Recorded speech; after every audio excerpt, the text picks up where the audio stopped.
નમસ્કાર દર્શક મિત્રો, નિખરતા ગુજરાત ન્યૂઝમાં આપનું સ્વાગત છે।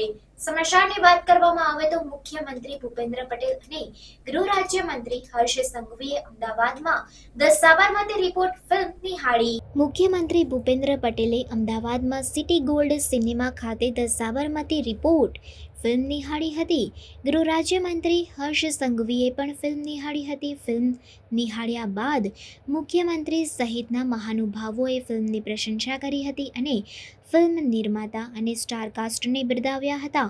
મુખ્યમંત્રી ભૂપેન્દ્ર પટેલે પીઢ અભિનેતા જીતેન્દ્ર અને રિદ્ધિ ડોગરા સાથે આ ફિલ્મને નિહાળી હતી। આ અવસરે અમદાવાદના મેયર સુશ્રી પ્રતિભાબેન જૈન, પૂર્વ મંત્રી ગોરધન ઝડફિયા, અમદાવાદ પૂર્વના સાંસદ હસમુખભાઈ પટેલ, પશ્ચિમના સાંસદ દિનેશ મકવાણા, ધારાસભ્ય સર્વે અમિત શાહ, દિનેશ કુશવાહા, જીતેન્દ્ર પટેલ, રાજકીય અગ્રણી રત્નાકરજી, એએમસીના પદાધિકારીઓ તેમજ નાગરિકો મોટી સંખ્યામાં ઉપસ્થિત રહ્યા હતા। અત્રે ઉલ્લેખનીય છે કે દેશભરમાં ધ સાબરમતી રિપોર્ટ ફિલ્મ 15 નવેમ્બરે રિલીઝ થઈ હતી। આ ફિલ્મને નિહાળ્યા બાદ અત્યાર સુધીમાં વડાપ્રધાન નરેન્દ્રભાઈ મોદી, કેન્દ્રીય ગૃહમંત્રી અમિત શાહ, મધ્યપ્રદેશના મુખ્યમંત્રી ડોક્ટર મોહન યાદવ સહિત ઘણા મહાનુભાવોએ આ ફિલ્મની પ્રશંસા કરી।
ધ સાબરમતી રિપોર્ટ્સ ખૂબ જ સારી રીતે રિસર્ચ બેઝડ મૂવી બનાવવામાં આવ્યું છે।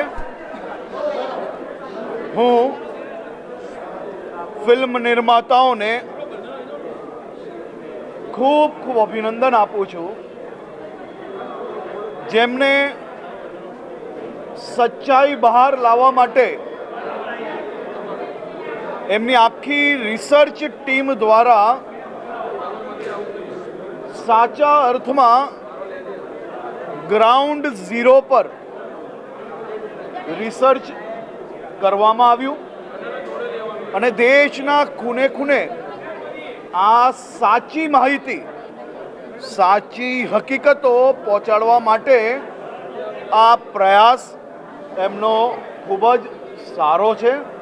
દેશભરમાં the Sabarmati reports A Housefull જઈ રહી છે અને ખાસ કરીને ગુજરાતના મુખ્યમંત્રી શ્રી ભૂપેન્દ્રભાઈ પટેલ અને અમદાવાદ શહેરના નાગરિકોએ સાથે મળીને આજે આ ફિલ્મ નિહાળી છે અને મુખ્યમંત્રી શ્રી ભૂપેન્દ્રભાઈ પટેલે આ ફિલ્મને ગુજરાતમાં ટેક્સ ફ્રી ઘોષિત કરી છે।